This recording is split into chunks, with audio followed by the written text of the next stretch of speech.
الحمد لله رب العالمين.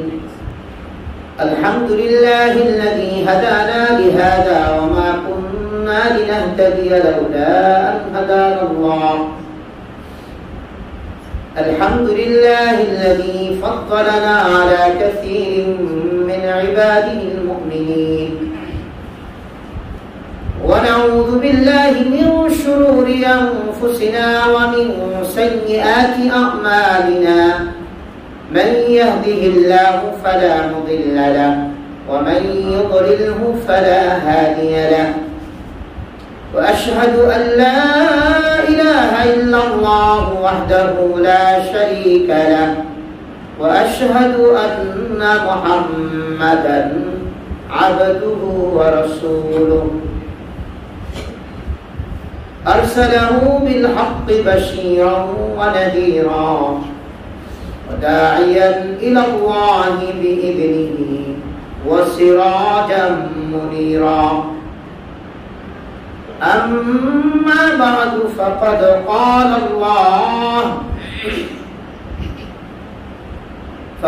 قال الله سبحانه وتعالى في كلامه المجيد والفرقان الحميد. أعوذ بالله من الشيطان الرجيم. بسم الله الرحمن الرحيم. يا بني إنها إن تك مثقال حبة من خردل فتكن في صخرة أو في السماوات أو في الأرض يأت بها الله. إن الله لطيف خبير. يا بني أقم الصلاة وأمر بالمعروف وانه عن المنكر واصبر على ما أصابك. إن ذلك من عزم الأمور. ولا تصعر خدك للناس ولا تمشي في الأرض مرحا. إن الله لا يحب كل مختال فخور. واقصد في مشيك واغضض من صوتك. إن أنكر الأصوات لصوت الحمير. وقال رسول الله صلى الله عليه وسلم مروا أولادكم بالصلاة وهم أبناء 7 سنين واضربوهم عليها وهم أبناء 10 سنين وفرقوا بينهم في المضاجع. أو كما قال النبي صلى الله عليه وسلم آمنت بالله صدق الله مولانا العظيم وصدق رسوله النبي الكريم ونحن على ذلك لمن الشاهدين والشاكرين والحمد لله رب العالمين. اللهم صل على محمد وعلى آل محمد كما صليت على إبراهيم وعلى آل إبراهيم إنك حميد مجيد. اللهم بارك على محمد وعلى آل محمد كما باركت على إبراهيم وعلى آل إبراهيم إنك حميد مجيد. আলহামদুলিল্লাহ, সকল প্রশংসা সেই মহান রব্বুল আলামিনের জন্য, যিনি আমাকে আপনাকে মানুষ হিসেবে সৃজন করেছেন, পাশাপাশি যে রব না চাইতেই ইমানের মতো, ইসলামের মতো, কোরআনের মতো নিয়ামত দিয়ে আমাদেরকে সম্মানিত করেছেন। সে মহান রবের দরবারে শুকরিয়া জ্ঞাপনার্থে মহব্বতের সাথে প্রাণ করে জোরে সোরে কালিমাতুশ শুকর আদায় করি, আলহামদুলিল্লাহ। সম্মানিত ভাই, আমরা ধারাবাহিকভাবে আলোচনা করছিলাম। গত জুমায় আমরা আলোচনা করেছি যে মা বাবার উপরে সন্তানের কি কি হক আছে, এ ব্যাপারে গত জুমায় আলোচনা শুরু করেছিলাম। আমরা আলোচনা করতে গিয়ে বলেছিলাম যে মা বাবার উপরে সন্তানের যতগুলো হক আছে তার মধ্যে উল্লেখযোগ্য এবং প্রধান হক সেটি হচ্ছে যে মা বাবা সন্তানের হাত ধরে ধরে সন্তানকে জাহান্নাম থেকে বাঁচাবার চেষ্টা করবে। মা বাবা সন্তানকে দুনিয়ার জীবনে সন্তানকে একটা ভালো চাকরির ঠিকানা বলে দিবে, একটা ভালো চাকরির ব্যবস্থা করে দিবে, সন্তানের জন্য ভালো অর্থ সম্পদ রেখে যাবে, সন্তানকে বিদেশ পাঠাবে, সন্তানের জন্য বাড়ি গাড়ি করে যাবে।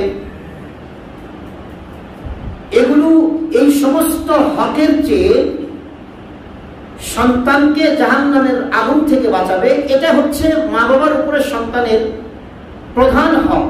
যতগুলো হক আছে তার মধ্যে প্রধান হক।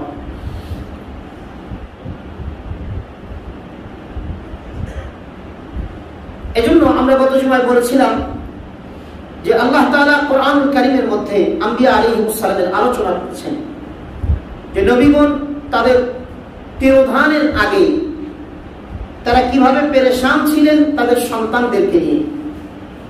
গত জুমায় আমরা আলোচনা করেছিলাম হযরত ইব্রাহিম আলাইহিস সালাম এবং ইসহাক আলাইহিস সালাম,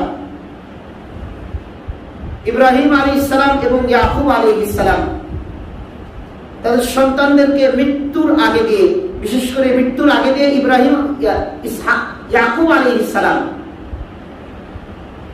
গত জুমায় আমরা আলোচনা করেছি সূরাতুল বাকারার 133 নম্বর আয়াতে ইয়াকুব আলাইহিস সালামের মৃত্যুর আগে দিয়ে সন্তানদের ব্যাপারে তার কি পেরেশানিটা ছিল, কি নিয়ে পেরেশানিটা ছিল।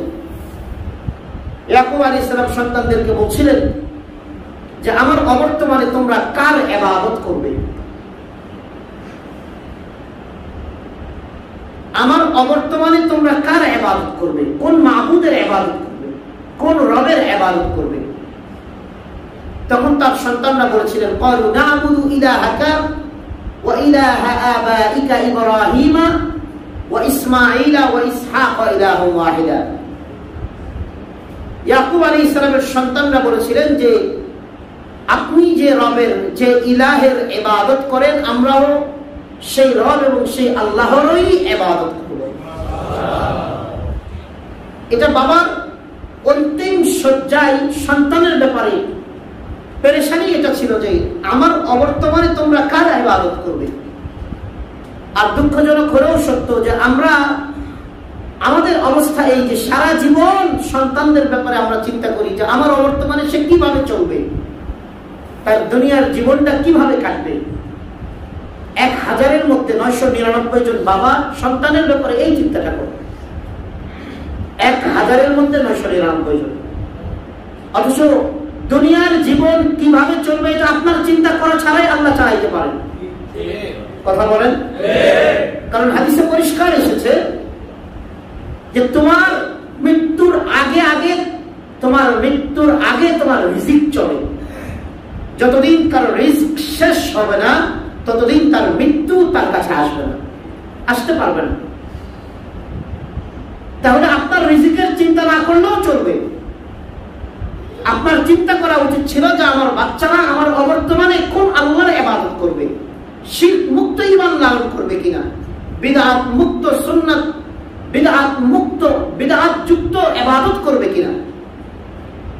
এই চিন্তাটা আমাদের বাবা হিসেবে সন্তানের ব্যাপারে আমাদের লালন করার দরকার ছিল। কিন্তু দুঃখজনক হলেও সত্য, আমরা সন্তানদের ব্যাপারে যত বেশি দুনিয়ার চিন্তা করি, রব্বুল আলামিন তত বেশি সন্তানদের ব্যাপারে সন্তানদেরকে আমাদের থেকে তত দূরে সরায় দেয়, মানসিকভাবে, শারীরিকভাবে। যে বাবা যত সন্তানের ব্যাপারে দুনিয়ার চিন্তা করে সেই সন্তানরা সেই বাবা এবং মাকে তত বেশি লাথি এবং উষ্টা দেয়। বাবা সন্তানদের ব্যাপারে যত আখিরাতের চিন্তা করে, সেই বাবা অথচ দুনিয়াতে তাকে হয়তো তেমন কিছুই দিতে পারছে না, দুনিয়াতে তাকে খাবারের জন্য ভালো মানসম্মত খাবার দিতে পারছে না, পড়ার জন্য মানসম্মত পোশাক দিতে পারছে না, থাকার জন্য মানসম্মত বাসস্থানের ব্যবস্থা করতে পারছে না। মৌলিক যে তিনটি চাহিদা, এই তিনটি চাহিদার বাবা হয়তো কিছুই ব্যবস্থা করতে পারছে না, কিন্তু সেই সন্তানের ব্যাপারে বাবা এটা ফিকির করে যে বাবা তুমি নামাজ পড়ো, বাবা তুমি রোজা রাখো, বাবা তুমি আমলি জিন্দেগি যাপন করো। যদি এটা না করতে পারো তাহলে ইহকালীন জীবন তুমি ক্ষতিগ্রস্তের মধ্যে, পরকালীন জীবনে তুমি ক্ষতিগ্রস্ত হবে। যে সমস্ত বাবারা সন্তানদেরকে মৌলিক চাহিদাগুলো দিতে পারে না, কিন্তু আখিরাতের ব্যাপারে মৌলিক চাহিদাগুলো কখনো সন্তানের থেকে ভুলে যায় না, সন্তানের হকের ব্যাপারে বলে না, সন্তানকে আদর করে হোক, মেরে হোক, ধমক দিয়ে হোক, মায়া করে হোক, যেভাবেই হোক ফজরের নামাজ কাজা করায় না, সেই বাবাদের সামনেই সন্তানরা মাথা ঝুঁকিয়ে, সেই বাবাদের সামনেই সন্তানরা দু জানুকে নত করে বাবাদেরকে সম্মান আর শ্রদ্ধার নজরে দেবে। এটা করিয়ে দেন কে? আল্লাহ রাব্বুল আলামিন। এটা কোরআনে রাব্বুল আলামিন বলেছেন। আল্লাহ তাআলার বান্দা যদি রব্বুল আলামিনের হকের ব্যাপারে, সন্তান আদিকে রব্বুল আলামিনের হকের ব্যাপারে যথাযথ জ্ঞান দিয়ে যায়, রব্বুল আলামিন বান্দাদেরকে মা বাবার ব্যাপারে, মা বাবার মহব্বত করার ব্যাপারে, মা বাবার হকের ব্যাপারে সন্তানদের দিলের মধ্যে রব্বুল আলামিন মা বাবার হকের বিষয়গুলো ঢেলে দেন। সন্তানরা বেয়াদব হয় না। যে সন্তানকে আপনি দিন দিবেন সেই সন্তান কখনো বেয়াদব হবে না, কারণ আল্লাহ তাআলা রব্বুল আলামিন কোরআনুল কারীমের মধ্যে কেমন জানি আমাদেরকে এই মেসেজও দিলেন। আল্লাহ তাআলার বান্দা রব্বুল আলামিন সূরাতুল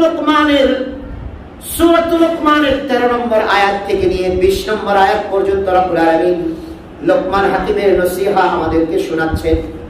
লোকমান হাকিম একজন সচেতন বাবা ছিলেন, একজন জ্ঞানী বাবা ছিলেন, একজন খোদাভীরু আল্লাহওয়ালা বাবা ছিলেন এবং চৌকান্না বাবা ছিলেন সন্তানের হকের ব্যাপারে। যেহেতু দুনিয়াতে সন্তানের হকটা মা বাবাকে আগে পুরা করতে হয়, অতঃপর সন্তান বড় হওয়ার পরে সন্তানের হক যদি মা বাবা যথাযথভাবে আদায় করে, রব্বুল আলামিন সন্তানের দিলেও ঢেলে দেয় মা বাবার হক আদায়ের বিষয়টা। লোকমান আলাইহিস সালাম সূরাতুল লুকমানের 13 নম্বর আয়াতে রব্বুল আলামিন লোকমান আলাইহিস সালাম সন্তানদেরকে শিরকের বিরুদ্ধে কথা বলছেন।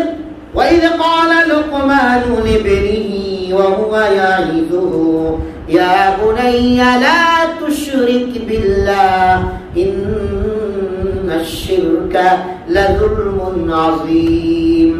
আল্লাহ তাআলা বান্দা রব্বুল আলামিন সূরাতুল লুকমানের 13 নম্বর আয়াতে বলছেন, ও নবী আপনি স্মরণ করুন যখন লোকমান আলাইহিস সালাম যখন সে সন্তানকে বললেন, ও বাচ্চা, ও বেটা, ও সন্তান, ইয়া বুনাইয়া, হে সন্তান, হে বৎস, লা তুশরিক বিল্লাহ, রব্বুল আলামিনের সাথে কাউকে শরীক করবে না, ইন্নাশ শিরকা লাযুলমুন আযীম। আল্লাহ তাআলার বান্দা লোকমান আলাইহিস সালাম বলছেন নিশ্চয় শিরক হচ্ছে সবচেয়ে বড় জুলুম। সূরাতুল লুকমানের 13 নম্বর আয়াতে লোকমান হাকিম নসিহা শুরু করলেন।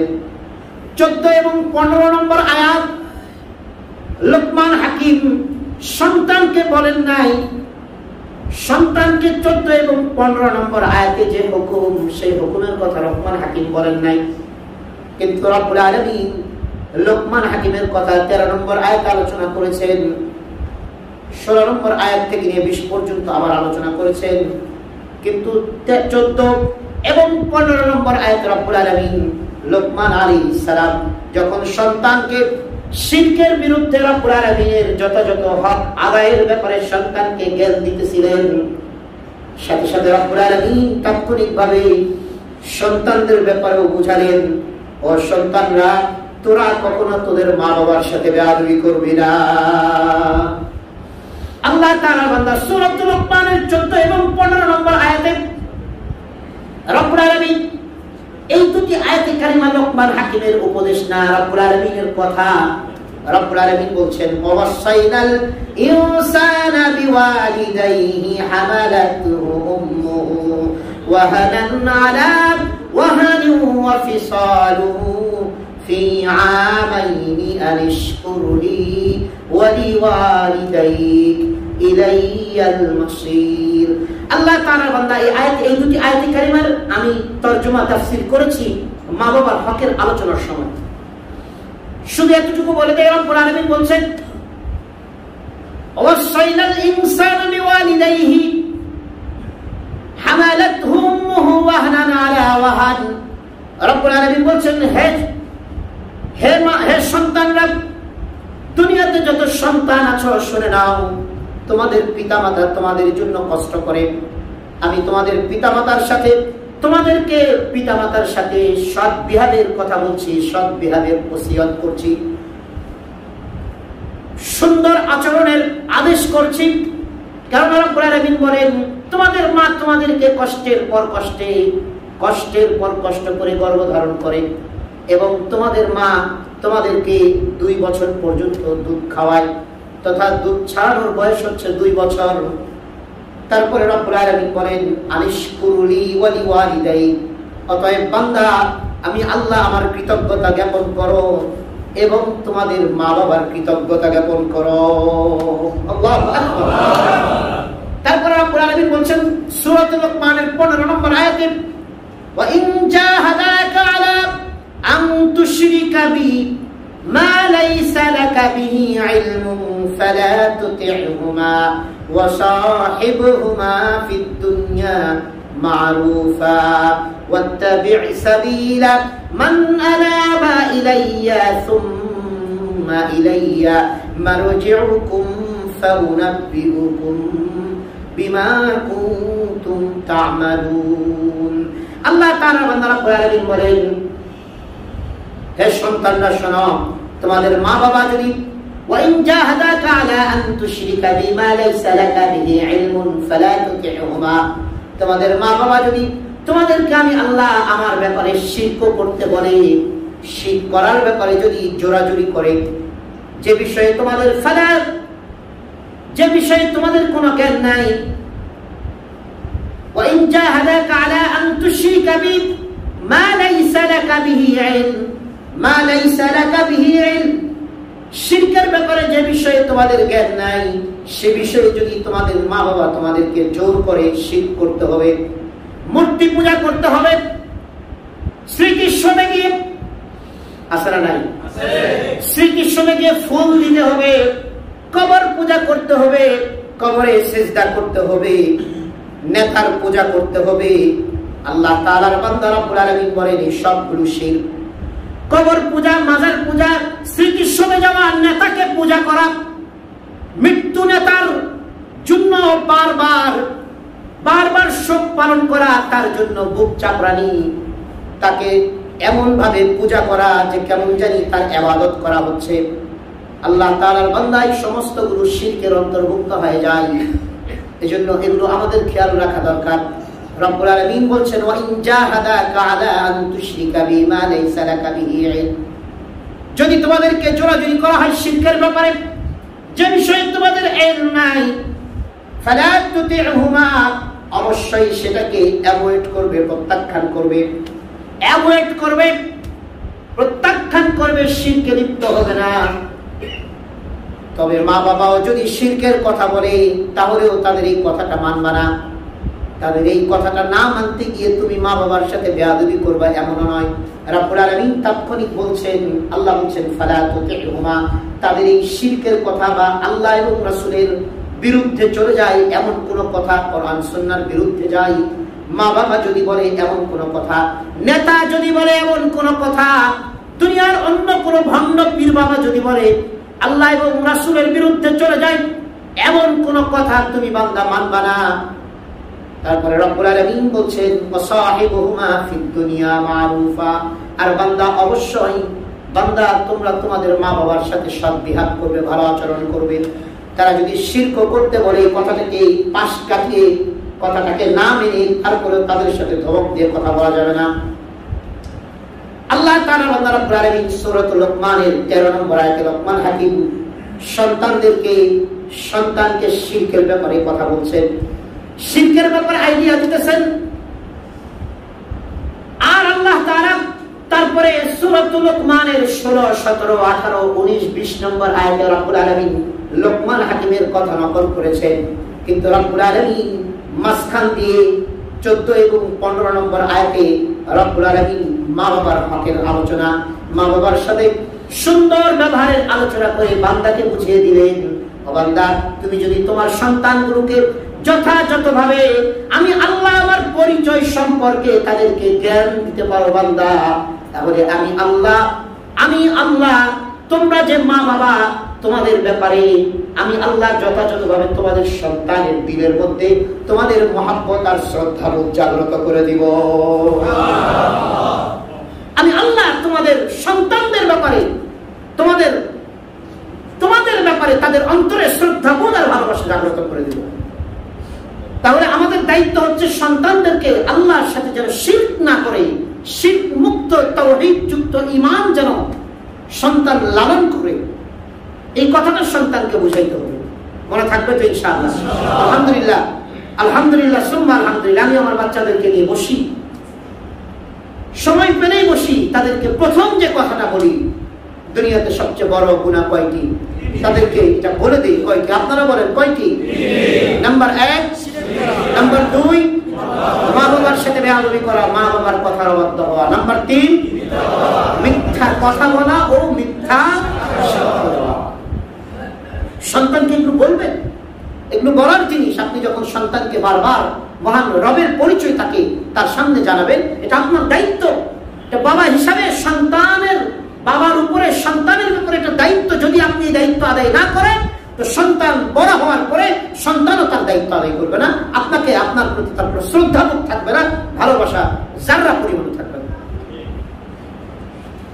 আল্লাহ তাআলা বান্দা রব্বুল আলামিন তারপরে সূরাতুল লোকমানের 16 নম্বর আয়াতে বলছেন, লোকমান হাকিমের কথাটা আবার উঠালেন রব্বুল আলামিন, ইয়া বুনাইয়া ইন্নাহা ইন তাকু মিসকালা হাববাতিন মিন খারদালিন ফাতাকুন ফি সাখরাতিন আও ফিস সামাওয়াতি আও ফিল আরদি ইয়াতি বিহাল্লাহ ইন্নাল্লাহা লাতীফুন খাবীর। আল্লাহ তাআলা রব্বুল আলামিন বলছেন, অতঃপর লোকমান হাকিমের কথাগুলো আল্লাহ আবার নকল করেছেন। ইয়া বুনাইয়া ইন্নাহা ইন তাকু মিসকালা হাববাতিন মিন খারদালিন। আল্লাহু আকবার। লোকমান হাকিম রব্বুল আলামিনের ক্ষমতা, রব্বুল আলামিনের ক্রেডিট কত বড়, কত বেশি। রব্বুল আলামিনের কথা আল্লাহ তাআলা লোকমান হাকিমকে জানাবার জন্য লোকমান হাকিম সন্তানকে রব্বুল আলামিনের ক্ষমতা এবং রব্বুল আলামিনের পাওয়ার, রব্বুল আলামিনের কতটুকু তার ক্ষমতা এবং আল্লাহ তাআলার কত বেশি শক্তিধর তিনি, এটা বোঝাবার জন্য লোকমান হাকিম সন্তানকে বলছেন, ইয়া বুনাইয়া, হে আমার সন্তান, ইন্নাহা ইন তাকু মিসকালা হাব্বা, যদি সরিষা দানা পরিমাণ কোনো জিনিস হয়, যদি সরিষা দানা পরিমাণ, তিল পরিমাণও যদি কোনো জিনিস হয়, পরমাণু পরিমাণ যদি কোনো জিনিস হয়, আর যদি সেটা থাকে কোন পাথরের ভিতরে, সেটা থাকে কোন শিলা গর্ভে, অথবা সেটা থাকে যদি আসমানে, অথবা সেটা থাকে যদি জমিনের নিচেও, সেই সমস্ত গুলোকেও রব্বুল আলামিন তার সামনে সমবেত করবে। আল্লাহু আকবার। ইয়া বুনাইয়া ইন্নাহা ইন তাকু মিসকালা হাববাতিন মিন খারদালিন ফাতাকুন ফি সাখরাতিন আও ফিস সামাওয়াতি আও ফিল আরদি ইয়াতি বিহাল্লাহ ইন্নাল্লাহা লাতীফুন খাবীর। আল্লাহ তাআলার বান্দা রব্বুল আলামিন লোকমান হাকিমের কথা আলোচনা করতে গিয়ে রব্বুল আলামিন বলছেন, লোকমান হাকিম সন্তানকে বললেন, হে আমার বৎস, যদি যাররা পরিমাণ কোনো জিনিস, সেটা যদি কোনো শিলা গর্ভের নিচে থাকে, পাথরের নিচে থাকে, আসমানের উপরে থাকে, জমিনের নিচেও থাকে, এই সমস্ত কিছুকে রব্বুল আলামিন তার সামনে উপস্থিত করবেন। ইন্নাল্লাহা লাতীফুন খাবীর, নিশ্চয় রব্বুল আলামিন অতি সূক্ষ্ম দ্রষ্টা এবং অতি সূক্ষ্ম জাননেওয়ালা, লতিফ এবং খবীর এবং সমস্ত খবর রাখনেওয়ালা। আল্লাহ তাআলা বান্দার জন্য কিয়ামতের দিন বান্দার আমলনামা যখন বান্দার হাতে দেওয়া হবে তখন বান্দা কি বলবে শুনুন। রব্বুল আলামিন সূরাতুল কাহফের মধ্যে আলোচনা করেছেন 15 নম্বর পারা 18 নম্বর পৃষ্ঠা। রব্বুল আলামিন বলেন কিয়ামতের দিন বান্দার হাতে যখন আমলনামা দেওয়া হবে, বান্দার পারচা দেওয়া হবে, বান্দার পরীক্ষার খাতাগুলো যখন দেওয়া হবে, অনেক সময় নাম্বার পাওয়ার পরে নিজের কাছে কনফিউজ লাগে, মনে হয় স্যার ভুল করেছে, আমার নাম্বার তো এই প্রশ্নের উত্তরটা নাম্বার তো আমি অ্যানসার তো করেছিলাম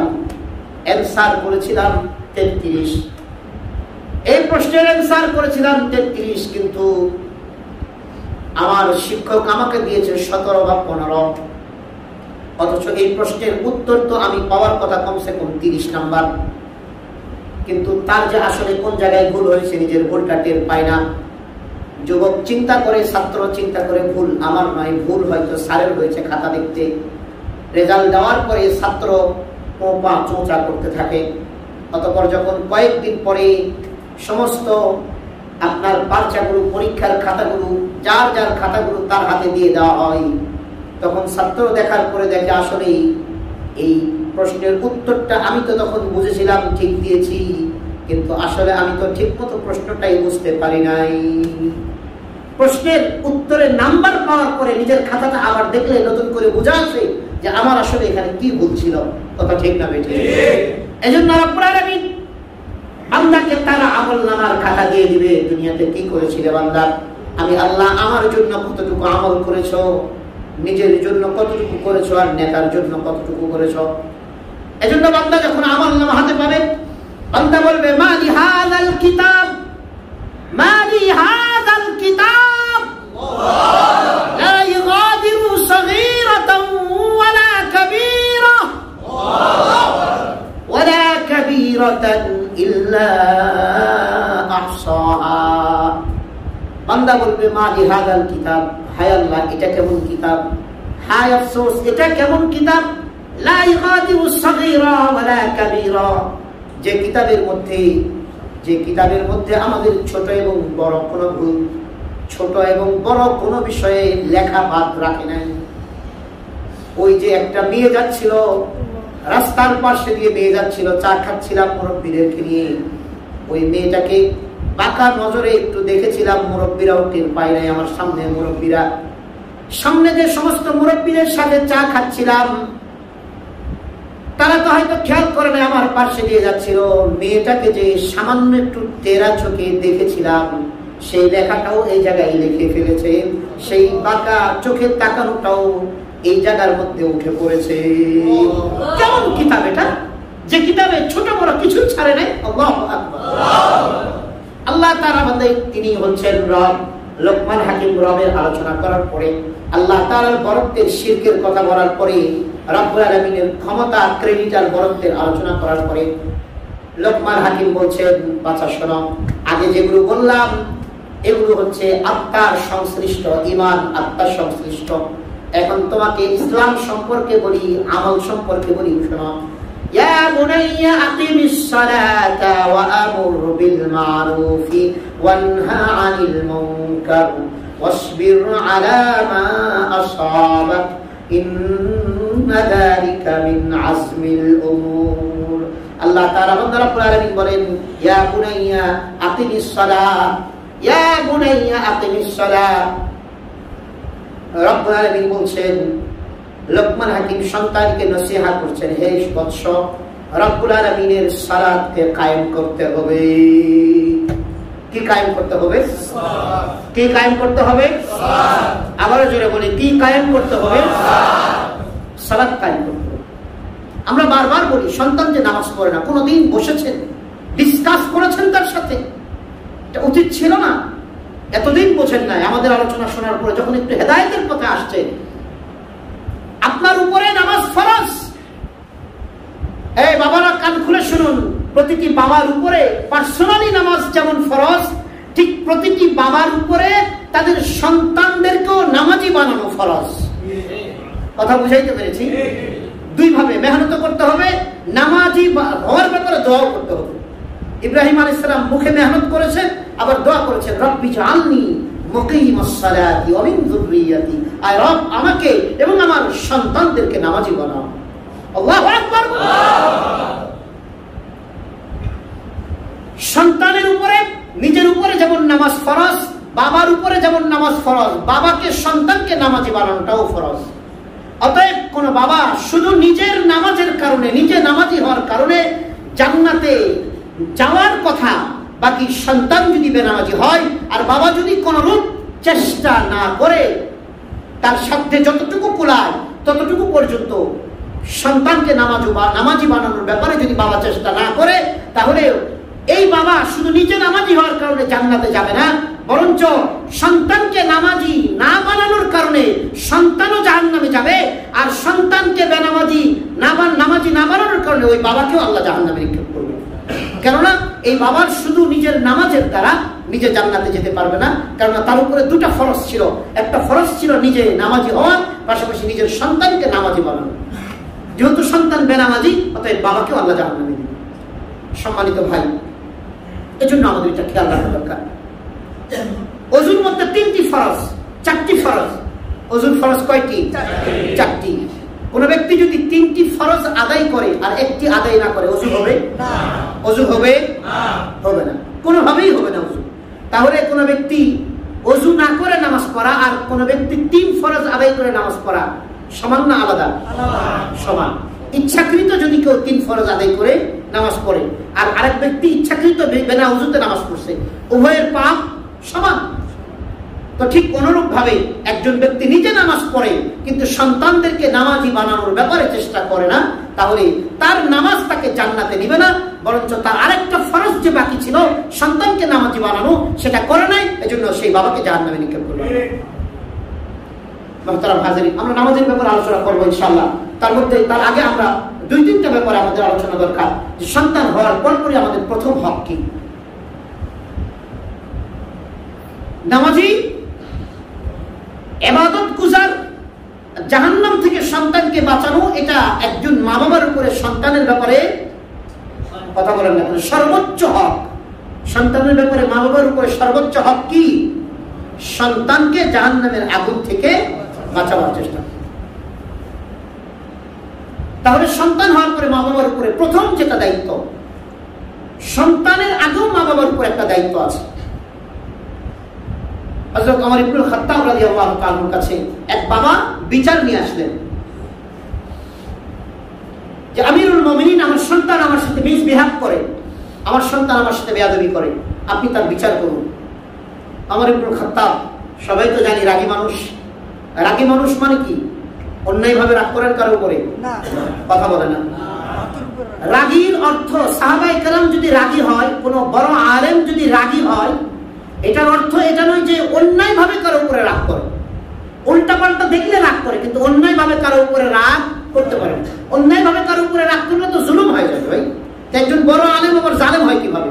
ওমর ইবনে খাত্তাব যদি রাগী, এই শব্দটাই আমরা এতটুকু বলে দেই, তাহলে আমাদের সমাজে যারা আমরা বলি রাগী মানুষ, রাগী মানুষ বললে আমরা বুঝি যে লোকটা খিটখিটে মেজাজের, এর সামনে কেউ কিছু বললে ভালো মন্দ বলুক, তার সামনে কথা বলার জন্য চেষ্টা যায়, মেজাজ খারাপ হয়ে যায়, হাত উঠায় ইত্যাদি করে। এটা আমাদের সমাজের রাগী বলতে আমরা এটা বুঝি।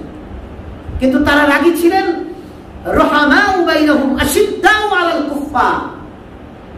তারা হকের ব্যাপারে পরস্পর তারা সহমর্মিতা অবস্থানে তারা বসবাস করেছেন, আর কাফেরের ব্যাপারে তথা বাতিলের ব্যাপারে, বাতিল কর্মকাণ্ডের ব্যাপারে তারা সবসময় কঠোর ছিলেন, কঠোর ভূমিকা পালন করেছিলেন। সেটা আবু বকর রাদিয়াল্লাহু তাআলা বলেন, সেটা ওমর বলেন, ওসমান বলেন, আলী বলেন, সকলেই একই অবস্থায় ছিলেন। ওমর ইবনে খাত্তাব রাদিয়াল্লাহু তাআলার কাছে বিচার আসার পরে তিনি সন্তানকে ডাকলেন, এই সন্তানকে ধরে নিয়ে আসো, সন্তানকে ধরে নিয়ে আসো। কি ব্যাপার? শুনলাম তোমার বাবা বললো তুমি নাকি বাবার সাথে বেয়াদবি করো। তো সন্তান বলে যে আমিরুল মুমিনিন, আমার বাবার কথার বিচার করার আগে আমার কিছু কথা বলার ছিল। হ্যাঁ, অবশ্যই তোমার কথা শুনবো, বলো কি কথা। সন্তান বললেন যে আমিরুল মুমিনিন, আপনি বলুন তো একজন সন্তানের ব্যাপারে বাবার এটা হক কিনা। যে সন্তানকে একটা ভালো মা উপহার দিবেন? অবশ্যই হক। আমিরুল মুমিনিন, আপনি বলুন তো, একটা বাবার ব্যাপারে, সন্তানের ব্যাপারে বাবার উপরে এটা হক কিনা সন্তান জন্মের পরে সন্তানের সুন্দর একটা নাম রাখবে? হ্যাঁ, অবশ্যই এটা বাবার হক সন্তানের ব্যাপারে। আমিরুল মুমিনিন, আপনি বলুন তো, একটা বাবার উপরে সন্তানের ব্যাপারে এটা হক কিনা যে একটা বাবার সন্তানকে ধর্মীয় শিক্ষায় শিক্ষিত করবে? অবশ্যই এটা বাবার দায়িত্ব, বাবার হক। আমিরুল মুমিনিন, আমার বাবা আমার বিরুদ্ধে বিচার দিয়েছে একটা ব্যাপারে, যে আমি তার সাথে বেয়াদবি করি, আমি তার কথার অবাধ্য হই, তার কথা মানি না, কিন্তু আমিরুল মুমিনিন, আমার বাবা আমার ব্যাপারে তিনটি হকই নষ্ট করেছে। এক নম্বর, আমার বাবা অর্থ সম্পদশালী লোক, কিন্তু দুঃখজনক আমার বাবা একটা বাদী বিয়ে করেছে। একটা বাদী মহিলাকে আজাদ করেছে, একজন ওই মহিলাটিকে বিয়ে করেছে। তিনি একজন স্বাধীন নারী, আজাদ নারীকে বিয়ে করেন নাই, সম্ভ্রান্ত কোন ঘরের কোন মেয়েকে তিনি বিয়ে করেন নাই। নাম্বার 2, আমার বাবার উচিত ছিল আমার একটা সুন্দর নাম রাখা, কিন্তু আমার বাবা আমার নাম রেখেছে জউল। আরবিতে জউল শব্দের অর্থ হচ্ছে গোবরে পোকা, মানে পায়খানায় যে পোকা হয়, এই পোকাকে আরবিতে জুয়ুল বলা হয়। ভাই, কথা বুঝাইতে পেরেছি? আমার বাবা আমাকে নাম রেখেছে কি? আমাদের দেশে জুয়েল আছে না, ওই জুয়েলের উল্টা ভার্সন হচ্ছে জুয়েল, ওই অন্তস্থ একার দিয়ে দেয় আর কি। কথা বুঝাইতে পেরেছি? কথা বুঝেন নাই? তা জউল আর জুয়েল, তো এই জুয়েল নাম, তো আমার নাম রেখেছে জুয়েল করে, তথা গোবরের পোকা নাম। 3 নম্বর হক, আমার বাবা আমাকে কোনোদিনও কখনো মা বাবার হক সম্পর্কে, আল্লাহ কে, রাসূল কি, মা বাবার হক কি, ধর্মীয় শিক্ষা বলতে আমার বাবা আমাকে কোন ধর্মের শিক্ষায় শিক্ষিত করেন নাই, দীক্ষা দেন নাই। ওমর ইবনে খাত্তাব রাদিয়াল্লাহু তাআলা বাবাকে, সন্তানকে এখন কি বলবেন, বাবাকে ধমকানি শুরু করছে, মিয়া তুমি তোমার হক আদায় করো নাই, তুমি তোমার সন্তানের ব্যাপারে হক নষ্ট করেছো। এখন সন্তান যখন হক নষ্ট করছে তখন তুমি বিচার দিচ্ছ, অথচ তোমার উচিত ছিল তোমার সন্তানের হকগুলো যথাযথভাবে আদায় করা। কিন্তু দুঃখজনক হলেও সত্য, আমাদের সমাজে, আমাদের এই বাংলাদেশের মুসলমানদের অবস্থা, যে 1000-এর মধ্যে একজন বাবা আছে কিনা সন্তানের এই 3টা হক, সন্তানের এই প্রাথমিক এই যে 3টা হক, এটা আদায় করে কিনা। 1000 বাবার মধ্যে একজন আছে কিনা সন্তান। সন্তানের প্রথম হক, সন্তান হওয়ার আগে সন্তানের জন্য একজন ভালো মা নির্বাচন করা। সন্তানের জন্য একজন কি মা নির্বাচন করা বলেন? জোরে বলেন, আরো জোরে বলেন, কি মা নির্বাচন করা? জোরে বলেন, আরো। যুবক কান খুলে শুনে নাও, চিপা চাপার মধ্যে গিয়ে প্রেম প্রীতি করো না। চিপা চাপার মধ্যে গিয়ে ক্ষেতের আইলে গিয়া, আর তোমার এদিকে পাট খেতে গিয়া, হুজুর এগুলো তো গ্রামের সাবজেক্ট, হ্যাঁ শহরের গুলোও বলবো। সিনেমা হলের ওই বেঞ্চের মধ্যে বৈশা, আর এদিকে তোমার বুড়িগঙ্গা নদীর ওই গাছ ঝোরের মধ্যে বৈশা, আর এদিকে তোমার হচ্ছে কি বলে, এই বন্ধুদেরকে নিয়ে বিভিন্ন জায়গায় আড্ডা দিয়া, এই চিপা চাপার মধ্যে এই হট কানেকশনে, এই বাইপাসে গিয়া কোন মেয়েকে বিয়ের জন্য সিলেক্ট করো না। কোন মেয়েকে বিয়ের জন্য এরকম কাজ করে সিলেক্ট করো না, যেটা তোমার আগত ভবিষ্যতের মা হবে, যেটা তোমার বংশের মা হবে, তোমার বংশ, তোমার সন্তান, তোমার সন্তানের মা হবে। আর এই সন্তানের মা গুলোকে চিপাই চাপাই গিয়ে তুমি ঠিক করো না, এদেরকে মা বাবার উপরে দায়িত্ব দিও। তোমার মা বাবা তোমার জন্য যেটা চুজ করবে, আশা করি ভালো কিছু করবে। তো বলছিলাম, 1 নম্বর সন্তানের জন্য হক হচ্ছে সন্তানকে একটা নেককার মা উপহার দেওয়া। কি মা উপহার দেওয়া বলেন? জোরে বলেন, কি মা উপহার দেওয়া? নেককার আমলি মা উপহার দেওয়া। এ ব্যাপারে একটু না বললেই নয়, যেহেতু অনেক যুবক আছে আমাদেরকে প্রশ্ন করে, হুজুর কেমন মেয়ে বিয়ে করব? যারা অ্যারেঞ্জ ম্যারেজ করে, অ্যাফেয়ার ম্যারেজ নয়, পারিবারিক ভাবে সম্বন্ধ, মা বাবার মাধ্যমে, আত্মীয় স্বজনের মাধ্যমে যারা বিয়ে করে, তারা আমাদের কাছে জিজ্ঞাসা করে, হযরত কেমন মেয়ে বিয়ে করব? তো আমরা যদি এই কথাটা মুহাম্মদুর রাসূলুল্লাহ সাল্লাল্লাহু আলাইহি ওয়াসাল্লামকে জিজ্ঞাসা করি, তিনি বলে দিবেন। তিনি বলেছেন অলরেডি, আল্লাহর হাবিব সরকারে দু জাহান নবী সাল্লাল্লাহু আলাইহি ওয়াসাল্লাম বলেছেন, তুনকাহুল মারআতু লিআরবাঈন, লিমালিহা ওয়া লিহাসাবিহা ওয়া লিজামালিহা ওয়া লিদীনিহা ফাসফার বিযাতিদ-দ্বীন তারিবাত ইয়াদাকা। শুনলেন রাসূলুল্লাহ সাল্লাল্লাহু আলাইহি ওয়াসাল্লাম বলেছেন, তোমরা সাধারণত 4টি জিনিস দেখে বিয়ে করো। সমাজের মানুষ সাধারণত একটা মেয়েকে বিয়ে করতে গেলে কয়টি জিনিস দেখে? জোরে বলেন না। কয়টি জিনিস? 4টি। লিমালিহা, 1 নম্বর মাল দেখে। মাল মাল মাল মানে কি? সম্পদ। মাল মানে কি? অন্য কিছু আবার মনে করেন না, আমাদের যুবকরা তো অন্য কিছু মনে করে ফেলতে পারে। ইন্নামা আমওয়ালুকুম ওয়া আওলাদুকুম, মালের বহু বচন আমওয়াল, কোরআনে একাধিক জায়গায় আসছে। মিনাল জিসমি ওয়াল মাল, মাল শব্দটা কোরআনে একাধিক জায়গায় আসছে। মাল মানে হচ্ছে সম্পদ। মাল মানে কি? সম্পদ। 1 নম্বর মানুষ বিয়ে করে সম্পদ দেখে। লিমালিহা, মেয়ের সম্পদ দেখে বিয়ে করে। আদিদারিন কালা ধালা জলা যা আছে এগুলো এত কিছু দেখে না। সম্পদ দেখলে সম্পদ ফিট তো বেডি হিট। তারপরে বিয়ে করার পরে শ্বশুর দেখতেছে ঝামেলা, বেড়াই কঞ্জুস, কালো একটা ধরায় দিয়ে আর কি টাকা টুকা দিতেছে না। পরে আমার কাছে এসে হুজুর এই কোরআন খতম দেন, দোয়া ইউজ খতম দেন, শ্বশুর যেন মরে যায় তাড়াতাড়ি। এরকম ইতিহাস আছে আমাদের কাছে, এরকম ঘটনা আছে। শ্বশুরের মৃত্যুর জন্য দোয়া। কেন ভাই, কি সমস্যা? নাউজুবিল্লাহ, আপনি একজন মেয়ে আনছেন, মৃত্যুর জন্য দোয়া। হুজুর এমন কৃপণ, আমারে হুজুর কাল্লা একটা মাইয়া ধরায় দিয়া, হে কোনোদিন আমার কোনো হাদিয়াও দেয় না। দুঃখজনক আর কি। তো লিমালিহা, মানুষ মাল দেখে বিয়ে করে। মাল দেখে বিয়ে করেন না। কোন ব্যক্তি সবচেয়ে পুরুষের মধ্যে সেই পুরুষ সবচেয়ে বোকা, সেই পুরুষ সবচেয়ে মজলুম হয়, সেই পুরুষ সবচেয়ে স্ত্রী কর্তৃক নিগৃহীত হয়, স্ত্রী কর্তৃক সবচেয়ে জুলুমের শিকার হয়। যে পুরুষ স্ত্রীর মাল দেখে, স্ত্রী মেয়েটার মাল দেখে ওই মেয়েকে বিয়ে করে, অতঃপর ওই মেয়ের বাবার বাড়ি থেকে কিছু মাল আনে, আর তারপরে এই বউয়ের জুলুম নির্যাতন, বাঁশ আর উপর আর নিচ, ঊর্ধ্বচাপ নিম্নচাপ, সাইড চাপ, বাম চাপ, ডান চাপ সব খাওয়া শুরু করে দেয়। কথা ঠিক? যুবকরা খুব সাবধান, বউয়ের মাল দেখে বিয়ে করো না। তোমার যে কত জাতা যাবে, তোমার সবকিছু ছুটাই ফেলবে। তোমার এখন সম্পদ কম, আল্লাহ তাআলা তোমার সম্পদ দিতে পারে না। খবর নিয়ে দেখো, অধিকাংশ যুবকরাই বিয়ে করে গরিব অবস্থায়। আর আল্লাহ বলছেন বিয়ে কর, তুই বিয়ে কর, আমি তোরে ধনী বানিয়ে দেব। আল্লাহু আকবার। সূরা নূরের 45 নম্বর আয়াত, 18 নম্বর পারা, 15 নম্বর পৃষ্ঠা রব্বুল আলামিন বলছেন। 18 নম্বর পারা 13 নম্বর পৃষ্ঠা রব্বুল আলামিন বলছেন, ওয়া আনকিহুল আয়ামা মিনকুম ওয়াস-সালিহিনা মিন ইবাদিকুম ওয়া ইমাইকুম। রব্বুল আলামিন বলছেন, তোমাদের মধ্যে যারা অবিবাহিত আছে, যারা বিপত্নিক আছে বা বিপত্তি আছে, তোমাদের মাঝে যারা অবিবাহিত আছে, পুরুষ হোক চাই নারী হোক, অথবা তোমাদের গোলামবাদী যারা আছে, যারা অবিবাহিত, তোমরা তাদেরকে বিয়ে করায় দাও।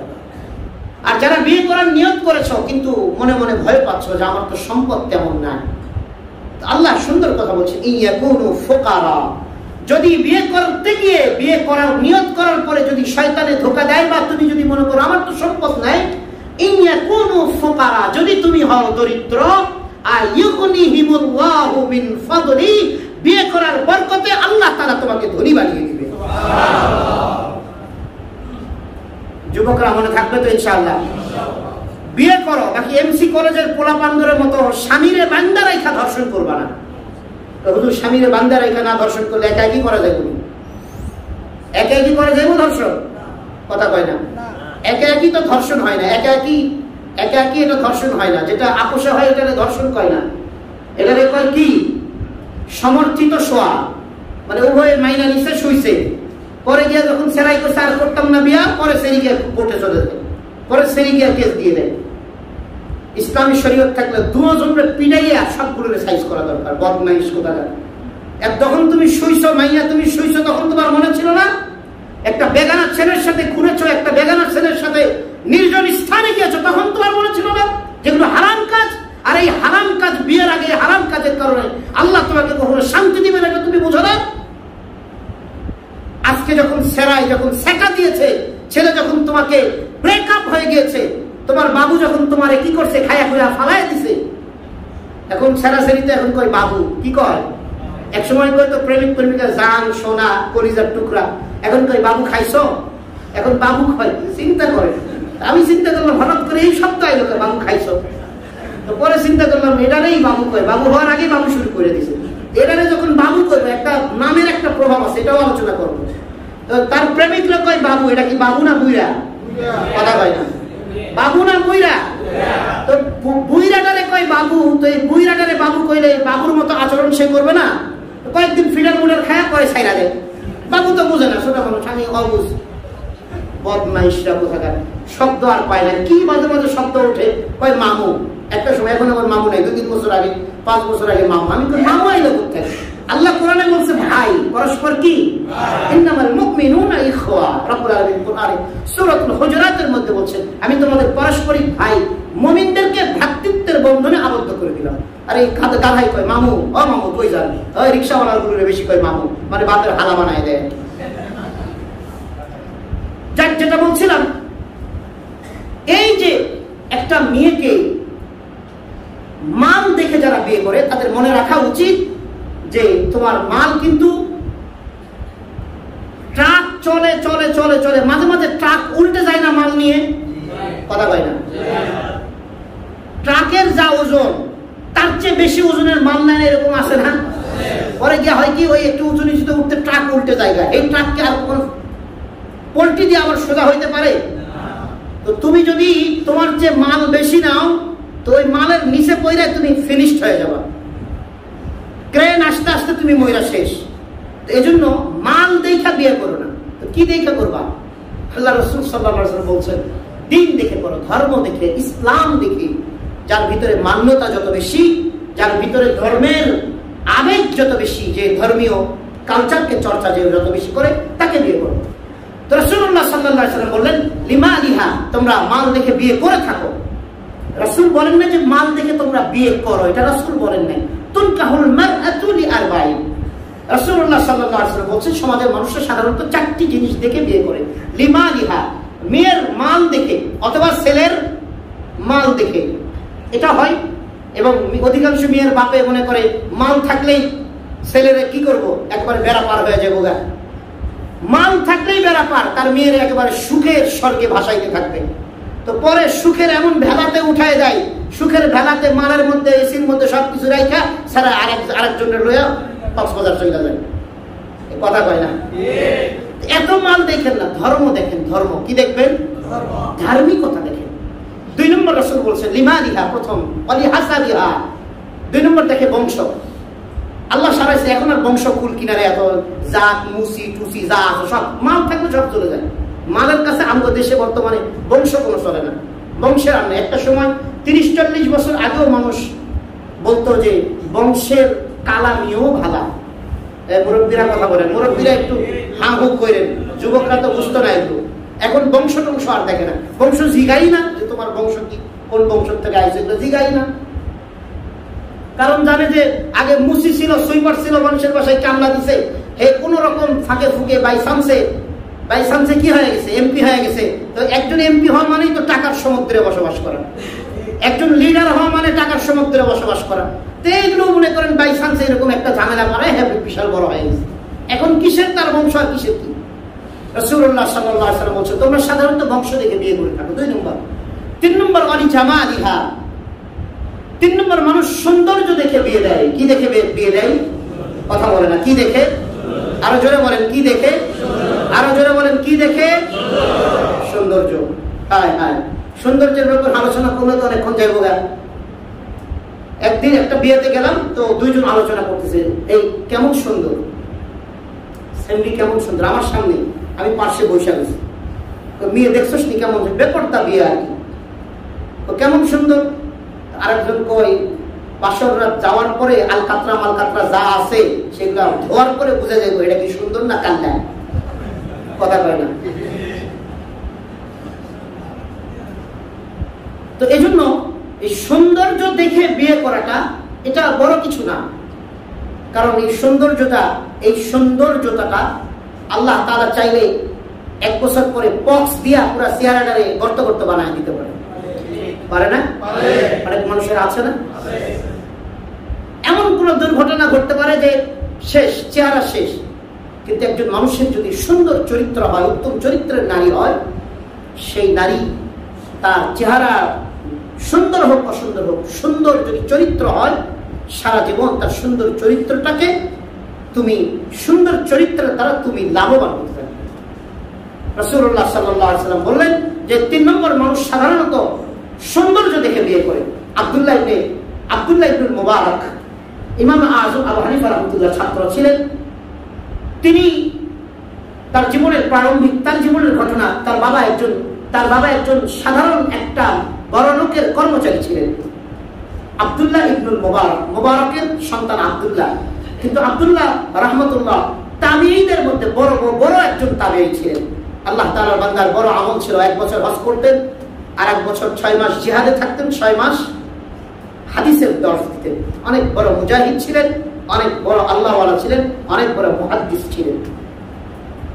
তো আব্দুল্লাহ ইবনে মুবারকের বাবা মুবারক রাহমাতুল্লাহ তিনি এক মালিকের কর্মচারী। ওই মালিকের আঙ্গুরের বাগান আছে, আঙ্গুর এবং আরো ফলের বাগান। তো এই মালিক একদিন গিয়ে বললো, আমাকে একটু আঙ্গুর খেতে দাও, রস খাবো আঙ্গুরের। তো তিনি করলেন কি, এক জায়গা থেকে গিয়ে কিছু আঙ্গুর নিয়ে এসে তাকে জুস বানিয়ে রস বানিয়ে দিলেন। তো মালিক মুখে দিয়ে খুব টক, মালিক ফেলে দিল, এটা কি দিলা তুমি, এত টক, মিষ্টি কিছু নিয়ে আসো। তিনি আবার গিয়ে আরেক জায়গা থেকে আঙ্গুর নিয়ে এসে আবার মুখে দিচ্ছে, আবার টক। পরে মালিক ধমক, মিয়া তুমি খায়া দেখো না, খায়া আমার দিতে পারো না, কি করো তুমি খাও না? তো মুবারক রাহমাতুল্লাহ বললেন যে মালিক, যেদিন আপনি আমাকে নিয়োগ দিয়েছেন সেদিন বলেছেন এটা তুমি তোমার জিম্মাদারি, তোমার আমানত, কিন্তু সেদিন আপনার সাথে আমার কথা হয় নাই যে আমি এখান থেকে খেতে পারবো কিনা। এই জন্য মালিক, এই যতদিন থেকে আপনার বাড়িতে আপনার এই বাগানে কাজ করছি, কোনোদিনও আপনার এই বাগানের একটা আঙ্গুর বা অন্য কোনো ফল আমি মুখে দিয়ে দেখি না। আল্লাহু আকবার। আব্দুল্লাহ ইবনে মুবারকের, অর্থাৎ মুবারকের যে মালিক ছিলেন, তার দিলের মধ্যে চোট লেগে গেছে। আল্লাহু আকবার, এত বড় আল্লাহওয়ালা এই ছেলে, যুবক, বাড়িতে গেছে, বিবির সাথে কথা বলছে, বিবিও খুশি। যাক, কিছুদিন পরে তাদের মেয়ে বিয়ের উপযুক্ত হয়েছে। তিনি চিন্তা করলেন মেয়েকে বিয়ে দিতে হবে, কি করা যায়, কার সাথে দেওয়া যায়। পরে এই মুবারক রাহমাতুল্লাহর কাছে এসে বললেন যে আমি তো একটা বিষয় পেরেশানিতে পড়ছি, একটা পরামর্শ দাও, তুমি যেহেতু আমলি মানুষ। তো মুবারক রাহমাতুল্লাহ বলেন যে মালিক, কি বিষয়ে পরামর্শ দিব, যে আমার মেয়েটা বড় হয়ে গেছে, তাকে বিয়ের উপযুক্ত হয়ে গিয়েছে। তো আমার মেয়ে যেহেতু বিয়ের উপযুক্ত হয়েছে, আমার মেয়েকে বিয়ে দিব, তুমি একটা পরামর্শ দাও, কেমন ছেলের সাথে বিয়ে দিতে পারি। তো আব্দুল্লাহ ইবনে মুবারক রাহমাতুল্লাহ বললেন যে মুবারক রাহমাতুল্লাহ বললেন যে মালিক, ইহুদিরা বিয়ে দেয় সৌন্দর্য দেখে, ইহুদিরা বিয়ে দেয় সৌন্দর্য দেখে। ছেলেকে বিয়ে দিলে মেয়ে সুন্দর কিনা, মেয়েকে বিয়ে দিলে ছেলে সুন্দর কিনা, সম্বন্ধ খোঁজে সৌন্দর্যের উপরে, সৌন্দর্যের মানদণ্ডে। আর খ্রিস্টানরা বিয়ে দেয় অর্থের মানদণ্ডে। ছেলে বা মেয়ে যাকে বিয়ে করার বা বিয়ে দেয়, তাদের টাকা আছে কিনা এটার মানদণ্ডের উপরে বিয়ে দেয়।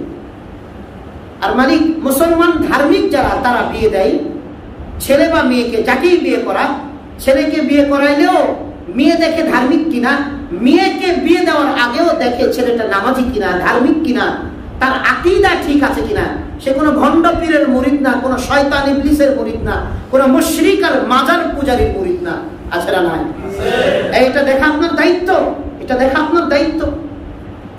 আপনি যদি কোনো আটরশির মুরিদের কাছে আপনার মেয়ে বিয়ে দেন, আর আটরশির ওই মুরিদ যদি তার কবর পূজা করে, তার বাবাকে সেজদা দেয়, এ মুসলমান না মুশরিক? জোরে বলেন, মুসলমান না মুশরিক?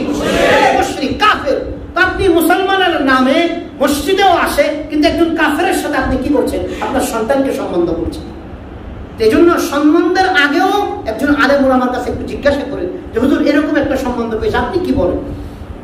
আপনি একটু ছেলের সাথে কথা বলেন, ছেলে কি বলেন?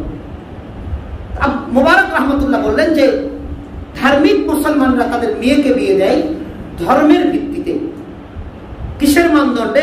ধর্মের মানদণ্ডে।